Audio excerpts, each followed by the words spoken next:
Thank you very much, Miłosz, for this very kind presentation. I'm actually here to share with you my views about the pandemic, its effect on the eye care practice. And I would like to talk like one of you, because this disaster affected each and every one of us. And we need now to go over it, and we need now to continue with the eye care practice for our patients. Of course, I would like to disclose that for this work I had been compensated by Johnson & Johnson. And I would like to start with the question, what is COVID-19? If you asked me this about 5-8 months ago, I would say it's a virus.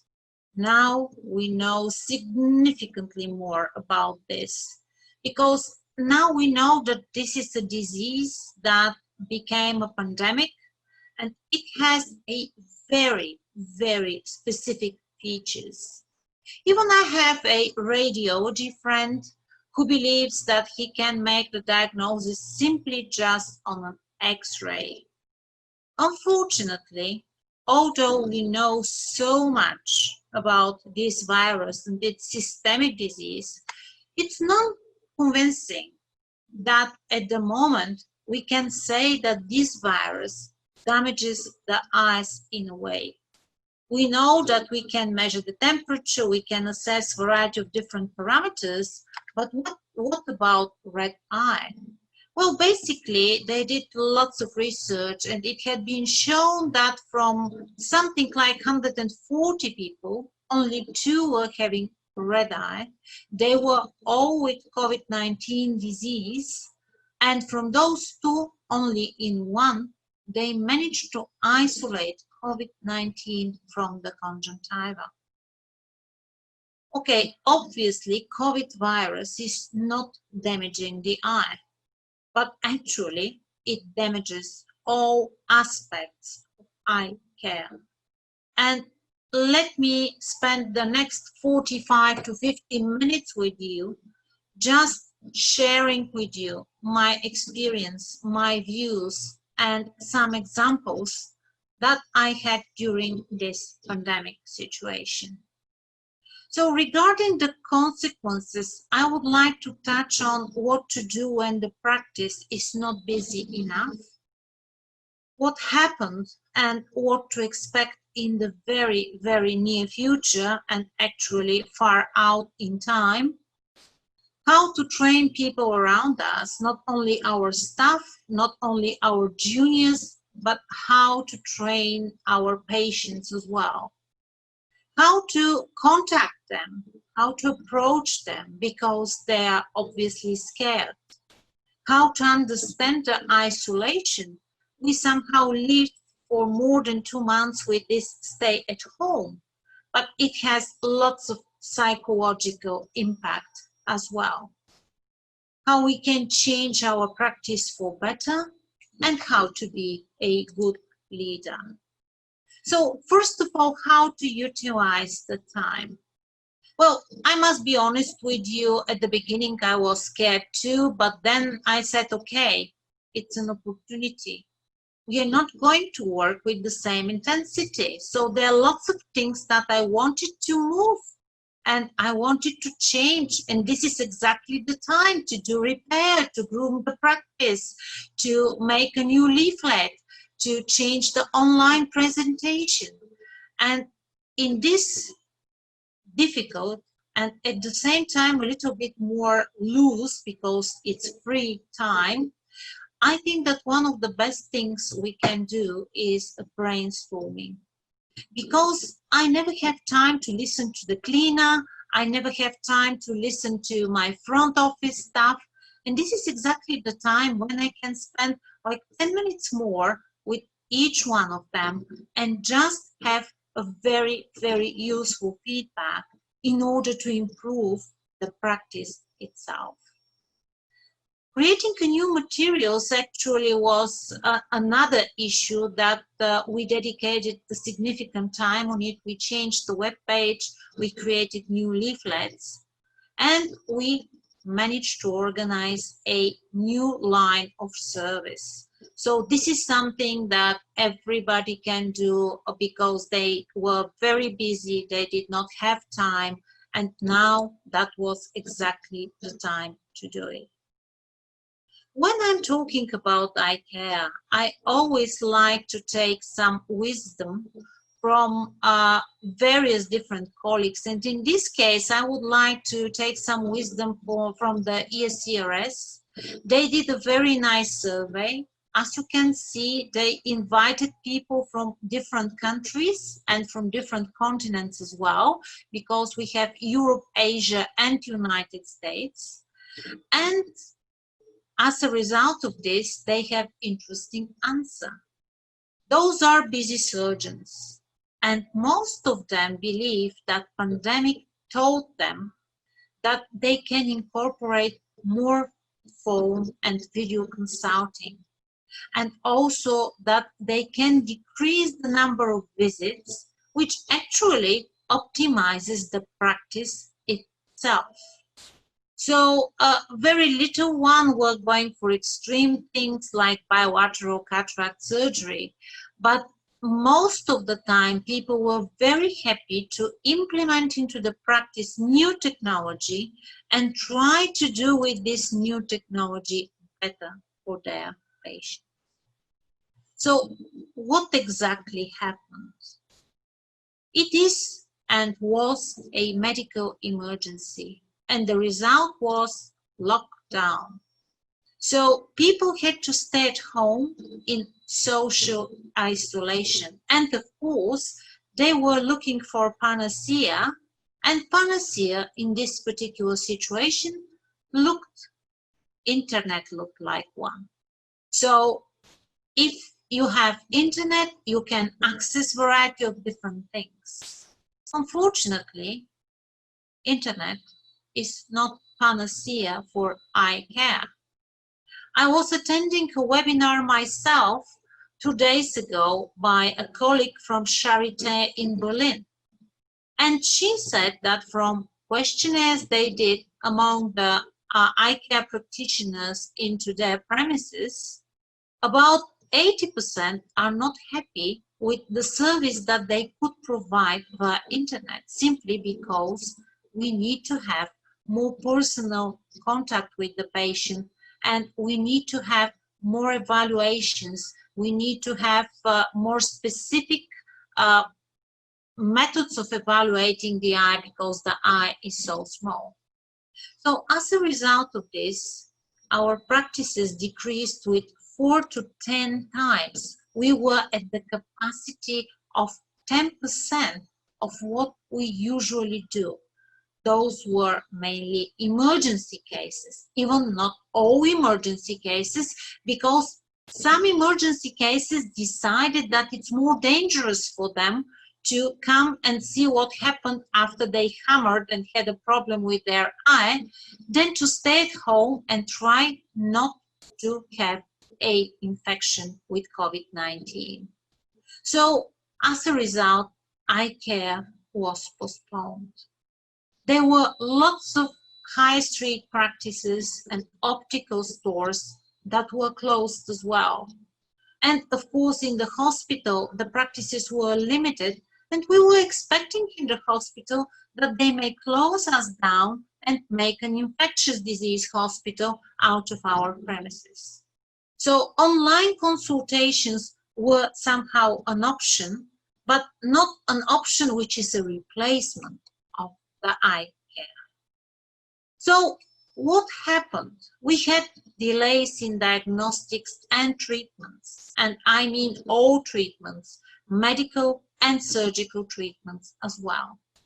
Lots of chronic problems exacerbated, and we ended up with scared and suspicious patients.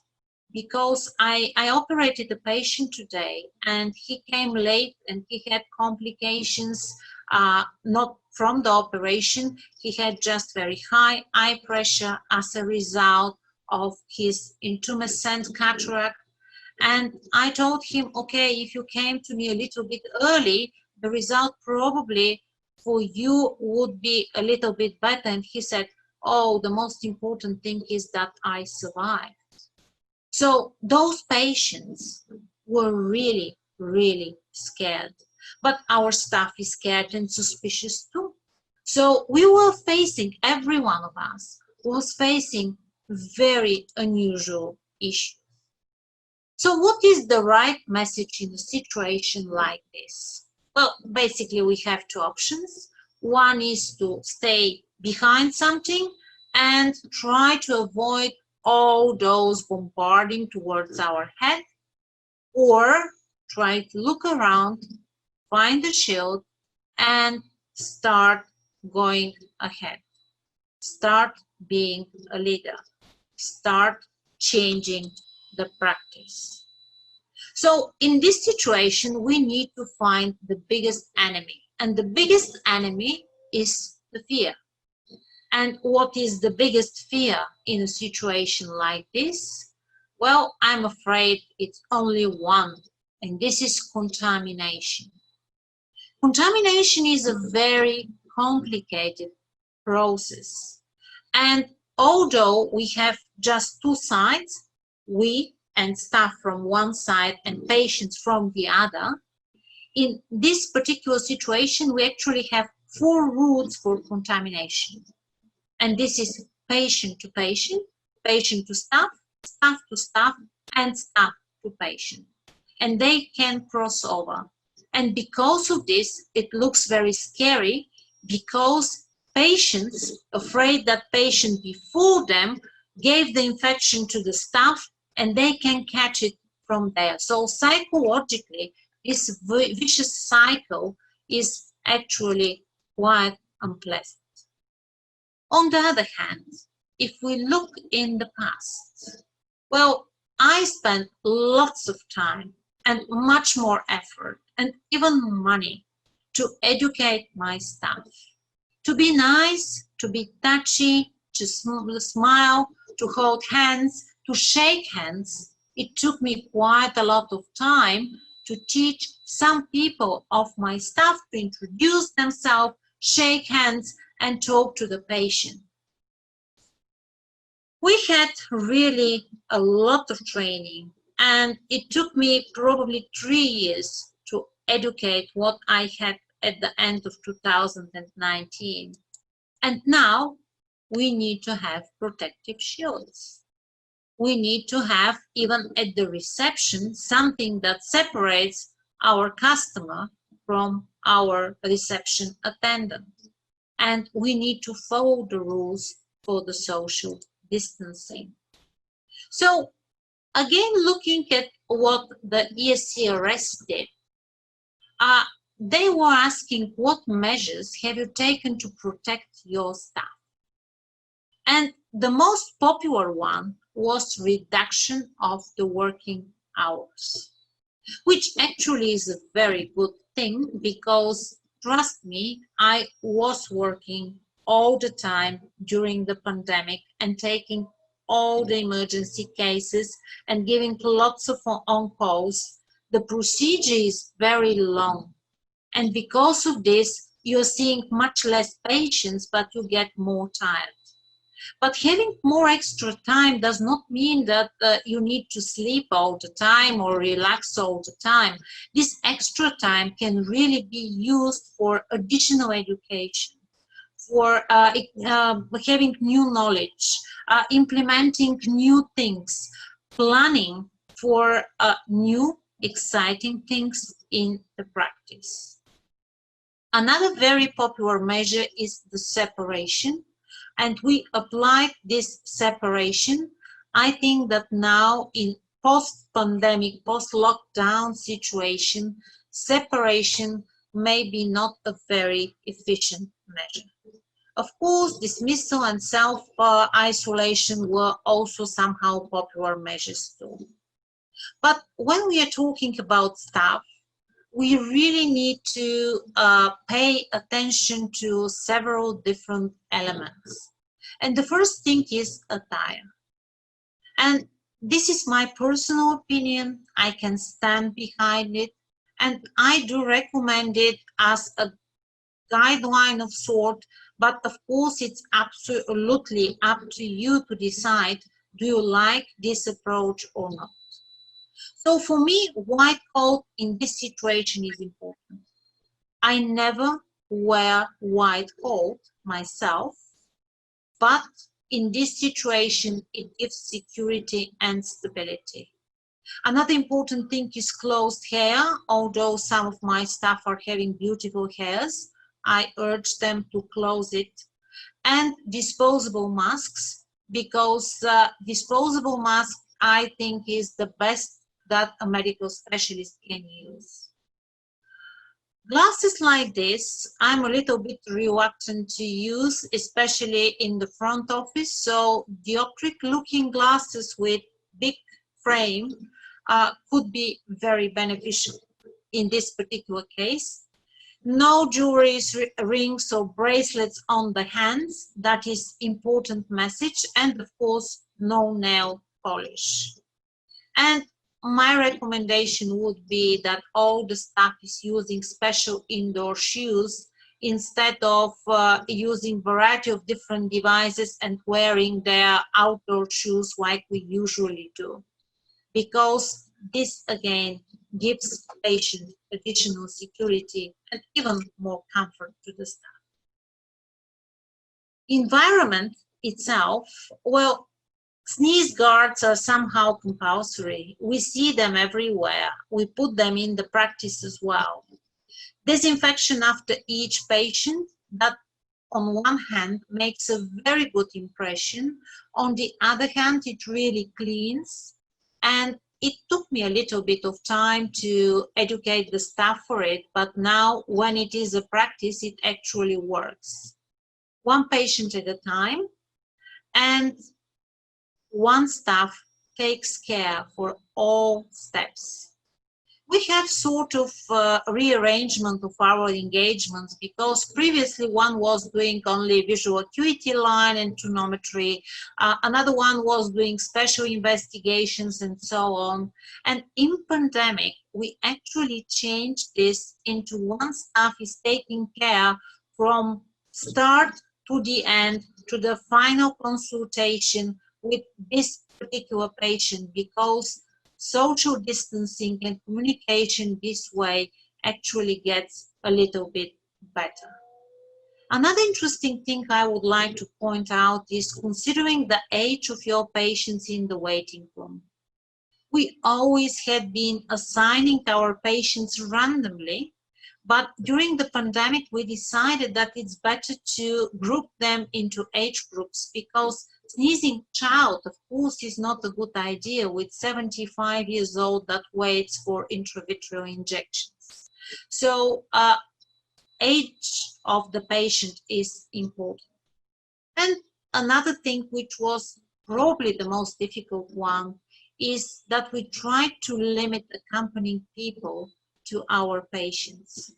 Of course, we allow one accompanying person, but that is probably the limit unless the patient is having so severe problem that they need the care of. And strictly applying of the screening procedure, that is actually quite important, with temperature measurement and questionnaire that outlines patients that are having respiratory infections, regardless are they COVID or non-COVID infections. So another interesting thing is what protection the staff needs to use. Of course, mask is the most popular one, together with the gloves and with the slit lamp barrier. And I will come back to the slit lamp barrier, but I would like to point a few things about the hand gloves. Actually, I have mixed feeling about hand gloves. I'm a surgeon, I always operate with hand gloves, but when it comes to clinical examination, I think that well-washed hands in ophthalmology examination are actually much more good example than gloves. The patient is not seeing how precisely you washed your hands, and they just see you changing the gloves. Gloves, of course, when we have risk for contamination, when we do something a little bit invasive, like taking suture or reverting the lid or something like this. But in other situations, gloves are probably not the best idea. Now, I would like to point out that biomicroscopy in 2020 is going to be always with protective shields. They are transparent. They really separate the patient from the examiner. They really allow a good protection. They can be clean. They can be easily changed. And this is our own design. I just use the reflection from the blinders in order you to see that this is a quite big one. And this is the size which allows to be put on slit lamp, which is type Hackstreit, and also Zeiss, and is really easy to use, really easy to maintain, and allows perfect, very comfortable examination. But examining with protective shield without washing hands, again, not a good idea. So hand washing before and after in front of the patient is something which is quite important. Another practice that we implemented is disinfection of all equipment and handles in front of the patient, so they see that we do it. And use disposables. I know that disposables are controversial, but in this pandemic situation, disposables are probably the best. And I'm a big fan of separating rubbish according to the ecological rules. But in this particular case, for me, the most important is to separate rubbish according to the infectious risk. Well, concentrating on patient is of course very good, but we have to think about our staff as well. Behind the mask, there may be some problems. Our staff is also insecure. They have uncertainties. They're worried. They're overloaded. Some of them are really scared of themselves, or their relatives. They could be depressed, or some of them are getting upset with unusual reactions. So in order to understand all this and to prevent eventual problems, I think that in pandemic situation, team grooming is one of the best things that we can do. Sit down, spend 5 minutes with each member of the staff, talk a little bit about their problems, see their views, and maybe decide what exactly is the best for them. Maybe even change their place temporarily just for this particular case. Another important thing is that when we are running something, including running an eye care practice, we need to have rules. And those rules should be followed, and those rules should be clear, and they can be related to our patients, they can be related to our staff, they can be related to the facility itself, to the procedures, very importantly, because we need to have special rules. And of course, we need to be compliant with general rules that are associated with this particular problem. So when we are talking about patient-related rules, I would like to point out again the ESCRS questionnaire, where they were asking what are the measures towards the patients. And as you can see here, for patients, hand disinfection and mask was the most popular measure. And of course, physical distancing. Physical distancing is a very good thing that had been proven to be very beneficial in this particular situation. The problem is that that means absolute reorganization of our practices. And as I mentioned before, hand gloves are not very popular for many reasons, one of which being that they are not proven to be very efficient in this situation. So if we have rules, if we have new rules, we need to inform our patient in advance. We can do that in a variety of different ways. We can display them on the web. We can warn them that when we assign them for a particular visit, that they have to visit the web page and make themselves familiar. Some of them will, some of them will not. So then we need to have the rules displayed in the practice as well.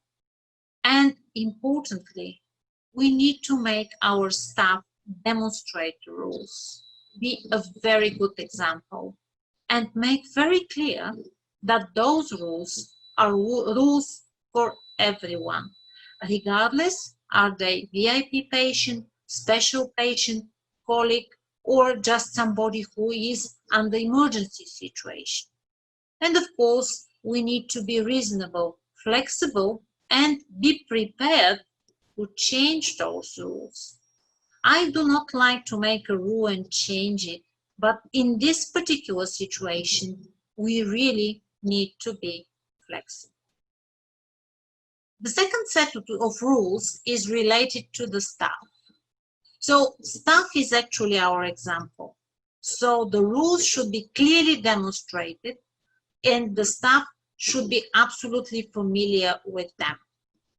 Materials like masks, gloves, or whatever is needed should be provided for the staff because this is their working place.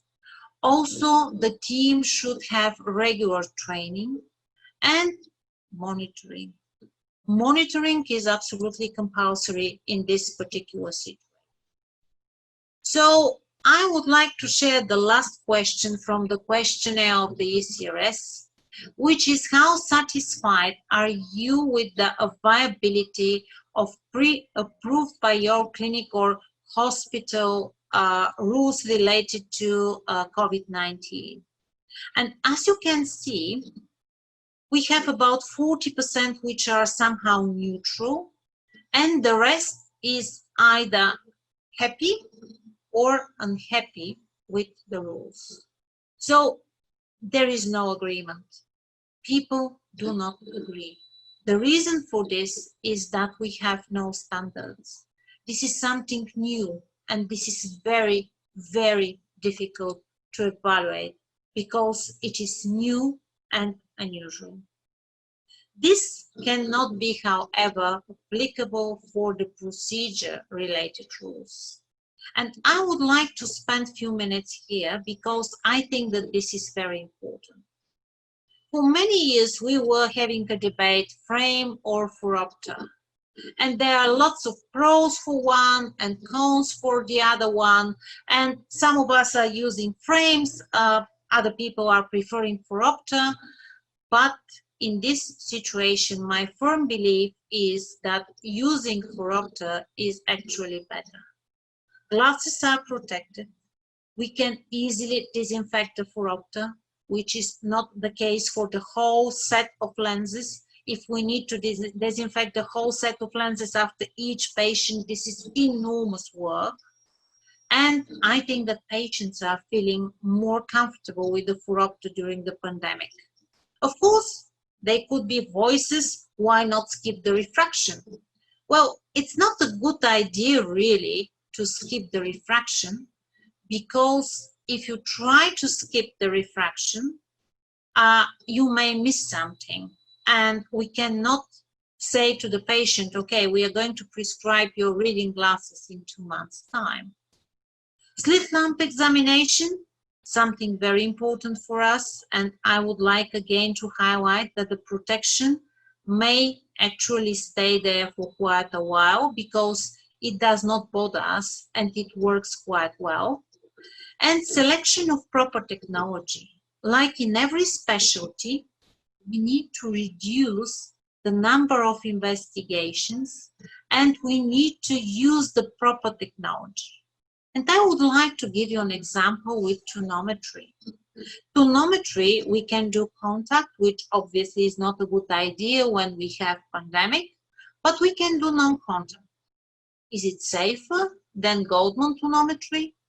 The air path creates a zoo, and actually we are talking that those zoo creations are more dangerous because they can distribute the virus. I have good news for you, because the colleagues from Charité made a little study and they actually proved that there is no more risk when you use air path tonometer. And they were using it during the entire pandemic situation and they continue to use it now. Another issue, disposable lenses. Well, lens disinfection is difficult because we do not know how to kill the virus. So disposable lenses are a really good idea. But in case we really need lenses that should be disinfected, of course we have stronger disinfectants, of course we have peroxide systems, of course we can have a procedure and be sure that this lens is not only clean, but disinfected from microorganisms as well. And new patients training, there were some voices that we should not have new patients. But actually there are many examples from the practice where we need to fit contact lenses. I can give you lots of those, but I can, for example, give you an example of small girl with anisometropic amblyopia as a result of 8 diopters myopia. I discovered it 6 weeks ago. Do you think that I should tell her mother, okay, she must wear a lens, but we are going to wait until it's time? Or a little boy with keratoconus, like 14 years old, and he discovered that he cannot follow on the online evaluations because something is wrong with his eyes. Shall we postpone his contact lens fitting, or we should fit him and improve his life and performance, because that can have another impact. It can have impacts on the quality of life. So contact lenses or not contact lenses. Well, if patient is seeing better with contact lenses, they feel better with contact lenses, they should be provided with contact lenses. Vision is also something which is important for physiology, for normal functioning of our organism. And if somebody is having much better vision with contact lenses, of course, their quality of life and their physiological functions are going to drop down. I would like to highlight something which for me is extremely important. We spend hours in creating brochures about hand hygiene and contact lens handling. We have enormous amount of resources. I truly believe that our contact lens patients are best trained in hygiene patients because we really dedicate time to teach them how to wash their hands. So those patients are really good candidates because they are already trained. They are not in stress because they need to wash their hands before and after touching their face. They know that they should not touch their eyes. So that is another thing that we should consider. And glasses, you should wear glasses, not contact lenses during the pandemic. Who actually proved that ordinary glasses can protect? They cannot protect. Even small frame cannot protect, and if patient needs to adjust the frame all the time, of course it touches their face much more often than if they have good contact lenses that make them see very good. Another thing is disposables. Yes, if we dispose every day a disposable lens, and potentially there is infection, it could infect the environment. Therefore, we need to take measures. Just put it in a clean piece of tissue and wrap it there. Another question is to operate or not to operate. Well, this is myself with the 3D microscope and protective shield together with the 3D glasses underneath, and some of my nurses also looking like this. At the beginning, we were thinking, okay, we have to handle emergencies and we are going to do them in this way. Then there were voices about general anesthesia, that we should not do general anesthesia, but somebody who is with severe trauma, how come we can do something else? High-speed technology, that was the third thing, because vitrectomy actually makes again this zoe and it's more dangerous and we should stop those. Of course we cannot. The only thing we can do is just evaluate the situation, see what exactly is the best for us, the best for patient, try to protect the staff, ourselves, and of course the patient, and evaluate. The problem of COVID-19 is that we have no evidence-based medicine. The thing that locked our mind is that we cannot open the book and see what the advice there is for the situation. It's something new. We have no studies. We have no randomized control trials. We have just something which we do not know what it is. And that actually created all difficulties in handling the procedures.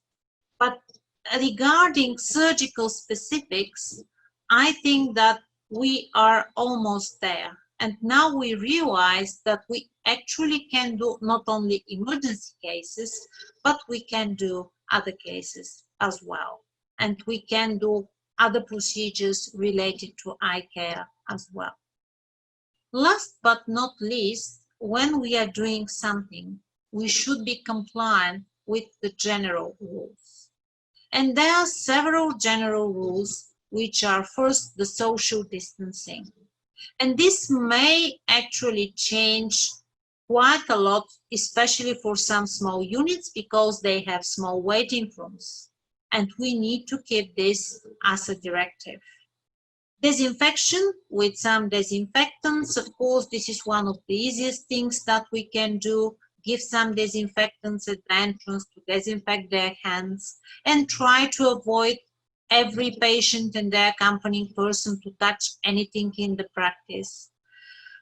Washing the hands, again, very important and effective measure. Face mask, again, this is something which is a little bit controversial. Currently, in the practices, we do believe, and we have some proofs about this, that the normal mask is enough.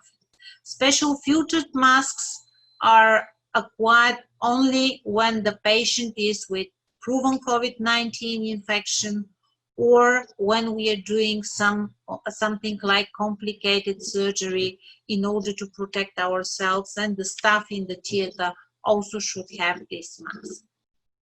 And those are my recommended references. You're very welcome to make a picture.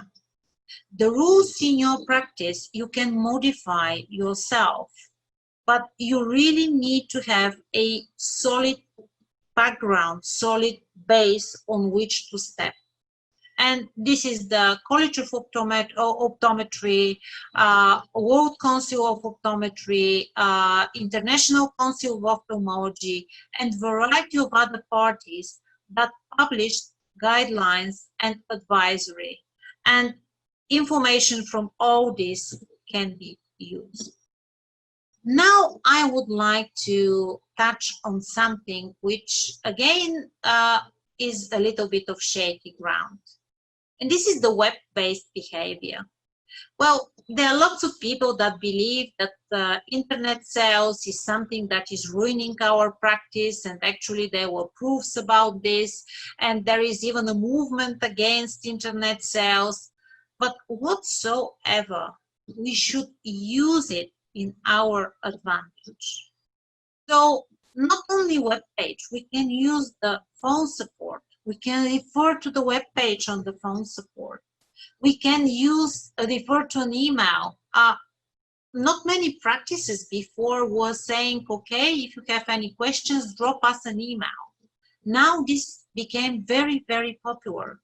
Telemedicine consultations, well, ophthalmology is a little bit tricky, but we still can do assessment on documentation. We still, for third opinion, for fourth opinion, encourage patients to use those means of the online consultation. And of course, we can always make little gesture like free part of examination, free delivery of the goods, and so on. And this is important because reciprocity is something that we need to rely on. This is a very popular sentence. We stay at work, you stay at home. And this is exactly what we can use in our practices. We show loyalty to our patients, and we open for them during the pandemic, and we try to protect them during the pandemic so they stay loyal to us afterwards. And of course, they trust us for their families, for their relatives, for their friends. Unfortunately, during all those situations, our patients are having problems. And some of them just neglected their eye problem. And of course, if they are having a life-threatening danger outside, they will put the eye problem behind. Some of them were having more serious issues. They were having a person with COVID-19 in the family. Somebody were advised that they should not go to an eye doctor because it's not so safe to do there, and variety of other things. And as a result of this, we even had delays in emergencies. We had patients that were using magnifier because they lost their glasses and they could not apply for ones, or could not go to the shop, or the shop was closed, and so on. Variety of different stories. One extremely important thing is, whatever happened, do not try to imply guilt to your patient. It was difficult enough. It is still not easy, and we need to be proactive. We need to show confidence. Explain to patient, whatever happened from now on, we are going to try to do the best for your eye health, the best for your condition. We need to try to ask about concerns, and of course, we will try to provide the best possible package that we can. Another interesting thing is the phenomenon of isolation. When people are isolated, they react differently. Some of them really sleep longer, some of them are reading longer, some of them discover disease, but all of them would like to have something different. All of them would like to have new experiences. I would like to give you an example with this young man who is just flirting with his girlfriend and having breakfast with her in this virtual way. But why not, whenever he is next time into our practice, offer him contact lenses? Because he is eager for new experiences. Maybe he's much more happier with contact lenses than with his glasses. Last but not least, when we are talking about medical business, we should understand the economical background. I am interested in some economical principles, and one of most interesting people that whose books I read is Ray Dalio. Ray Dalio actually explains economic as a cycle. And this is exactly what is happening to us today. We are down here on the slope and we need to go back. If this was 2019, probably it will take us quite a while. But the small cycles that we can use also can help us be either faster or slower. We need to really find our pace and we really need to evaluate what are options. And one of the best things, of course, is to target our patients, because eye care patients are going to be there. They will not disappear. Some of them are denying that they're having eye problems. Some of them are scared that they're having eye problems. And some of them just openly will ask for your help tomorrow. So in this situation, the leadership is extremely important. Yes, at the moment, our practices are less efficient. We put more money, they're more expensive, direct costs and indirect costs. Everything is going in a reverse pyramid structure.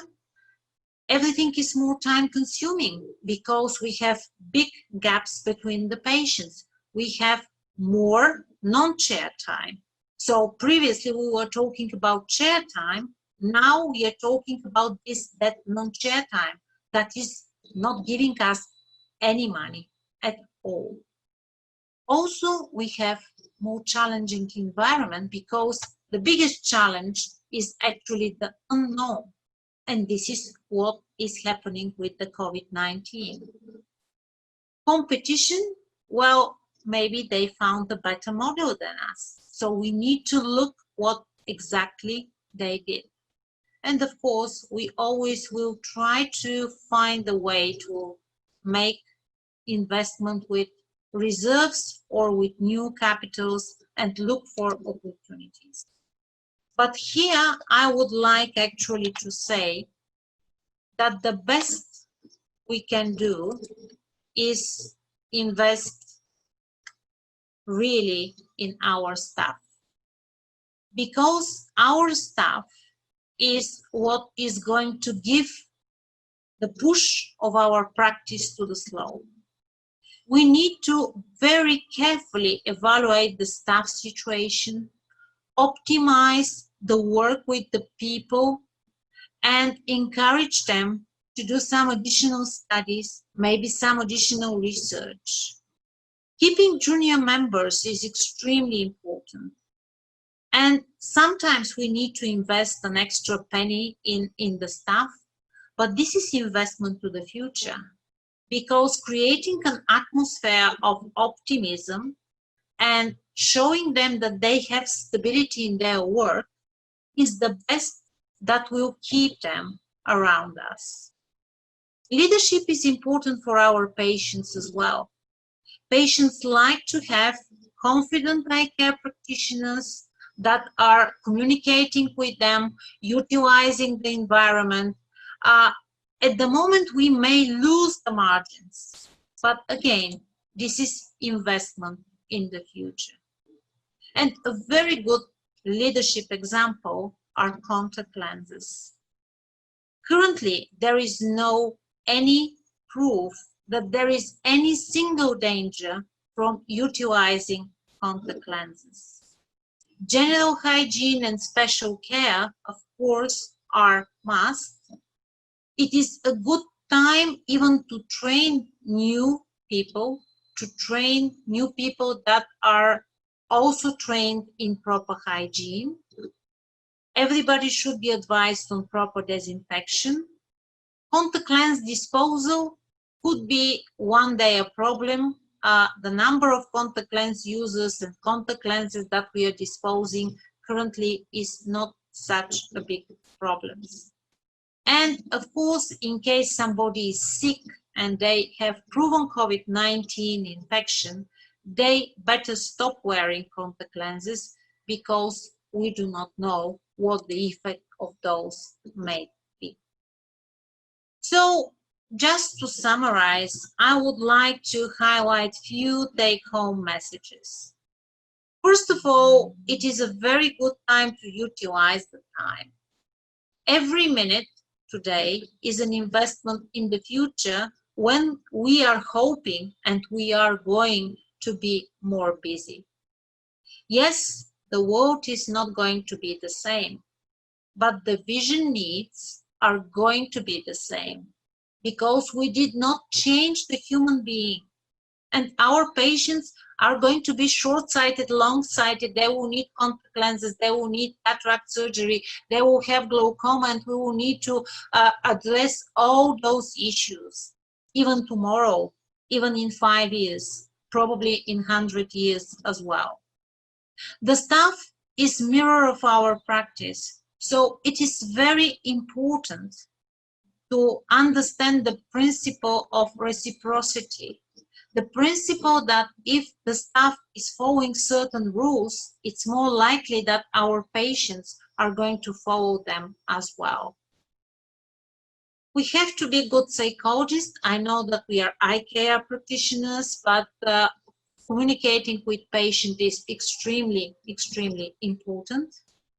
And in this particular situation, when the economical rules are playing role as well, I probably will try not to offer new expenses, especially to my bonded to the practice patients. Wise investment is always good, but it's a must in this particular case. And leadership is something that we should show every single day.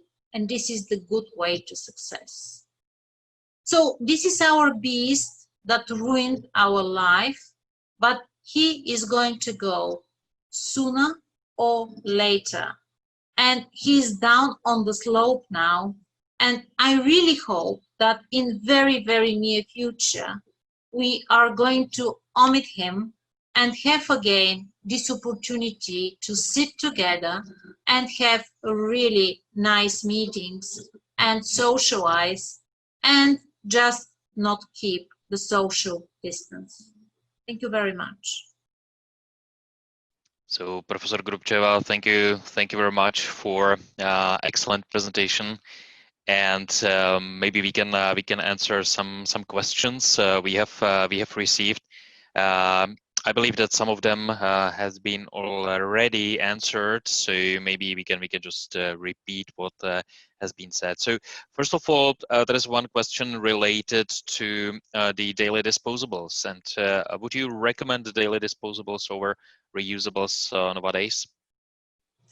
I generally recommend daily disposables, and I'm a very, very firm believer in them.